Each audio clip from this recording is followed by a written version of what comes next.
сайн байна уу? Би сүүл 21 зууны эмнэлгийн том зан сонгохон бай. Бүгд сайн байгаа биз дээ. Сүүлийн үед цаг агаар нэлээд хөдөрсөн байна. Годомжинд мөс харагдаж ахмад настай хүмүүс мөсөн дээр гიშиж хастарч норооны яс хугарахаас сэргийлэх хэрэгтэй улирас ирсэн. Өмнөх удаа би янз бүрийн эмчилгээний аргуудын талаар ярихтаа. Эмчилгээний сайн аргуудын нэг гэж өвчтөнд бос зөвлөсөн. Гэхдээ эмчилгээний төвшинг давж эмчилгээгээр огт идэрэх боломжгүй тохиолдсон. Өөрөөр хэлбэл мис засах хийх арга байдаг. Мис заслын аргууд маш олон төрөлтэй байдаг шүү дээ. Дотор дуран микроскоп эсвэл тийм сайхан илэрхийлэл биш ч гэсэн шуурга. Өөрөөр хэлбэл төмөр хадах гэж хүмүүс хэлдэг тийм мис засалч байдаг.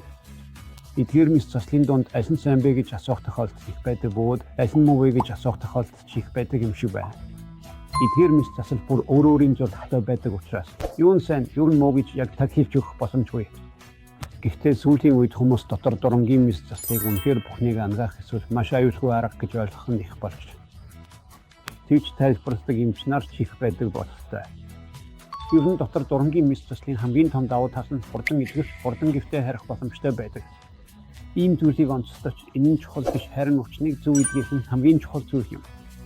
Мис засал хэр аюулгүй явагдах боломжтой вэ гэдэг нь илүү чухал нөхцөл гэж бодож байна. Одоо миний гар дээр байгаа зүйл бол дотор дурангийн мис засал хийхэд ашигладаг багжууд юм. Энэ хоосойг ашигласан дотор дуран бидний биеийн дотор орж дотор дуранг харж байгаа тайрах зүйлсийг тайрч сахарах зүйлсийг салгаж нарийнсан хэсгийг өрөвсгөж ийм маягаар хийдэг мис засал нь сүүлийн үед түгээмэл болж буй дотор дурангийн мис засал юм. Гэхдээ дотор дурангийн мис засал анх эхлэхдээ нурууны ард талаас хийдэг мис засал биш байсан. Бэлхүүсийн хажуу тал нурууны хажуу хэсгээс ордог мис засал юм. Өөрөөр хэлбэл дискийг арилгах нь гол зорилго байсан. Ингэж дискийг арилгах тохиолдолд ихэвчлэн мис засал хийлгэсэн өвчтний хамгийн том хүндрэх гэж болох мэдрэлийн наалдас бараг үүсдэггүй. Гэвч нурууны ард тасын булчин дотор ийм хоосойг оруулж дурангаар хардаг үр дүнтэй дурангийн мис засал сүүлийн үед яригдж буй хоёр талын дурангийн мис засал гэх мэт. Эсвэл нэг нүхтэй дурангийн мис засал гэх мэт эдгээр мис засал нь зайлшгүй наалдастай тусгардаг. Наалдац их үүсэхгүй, бага үүсэх магадлал ихтэй гэсэн үг юм. Наалдац байхгүй гэж хэлэх нь өөрөө маш буруу илэрхийлэл бөгөөд бас буруу ойлголт юм. Наалдац асуудал болдгоо, асуудал болж болно, босхгүй ч байж болно. Илэрхийлсэн жаахан хачин боловч наалдцын үзэлтийг мэдэрдэг өвчтнүүд байдаг. Наалдцын шинж тэмдгийг мэдэрдэггүй өвчтнүүд ч байдаг учраас энэ нь тохиолдол бүрээр бодохоос өөр аргагүй.